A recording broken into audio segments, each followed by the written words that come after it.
this kind was certainly a bit of an advance on how it had been, say, 100 years before that, because farther back, fires were in the centre of the floor of the house.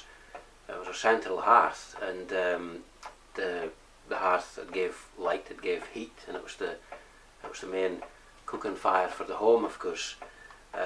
But over the years and the changes to Shetland life, this new way of arranging the hearth was devised, where it was built into this recess in the masonry, and that allowed it to retain a lot more heat.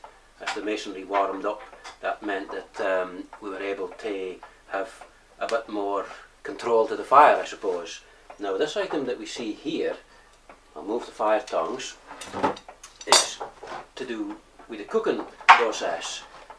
What they did when they were ready to cook something was to let the fire die down a bit for what it's at the moment, because you can see here that the fire is flaming up a little, and that wouldn't be the ideal time to cook. You'd probably wait maybe 10 minutes to allow that to die down a bit. But when you were ready, what you'd do is you'd take the tongs and you'd rake out the peats so that it was covering a wider but lower area, and you wouldn't have any peats left by that stage. You'd more have a pile of glowing embers. And of course this stone had hotted up because it's been lying at the back of the fire not just that day, but the previous day and the previous month and months before, as well as this.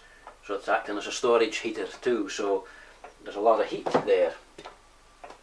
And you take this thing, what we call the brand iron, and the brand iron, it wasn't for branding, like branding a cow. This is to sit on top of the brands, which is like the glowing, well, people called them coals, but they weren't coals, they were peats, of course. This thing is set on top of the glowing mass of peat. I'll set it out here to simulate what it was doing, and this thing hotted up, of course, and that then became your gridiron on which to fry fish, or you could make a kind of what we call the brunny, which was like a bigger version of a bannock. To us today, bannocks tend to be small individual portions, I suppose you could call them, whereas a brunny was a bigger cousin of the modern day bannock, and it was obviously more effective way of cooking on a big thing like this. And one person might get a whole brunny and could break it up and either eat the whole thing, or it might be broken in half between two people, or broken up smaller for more.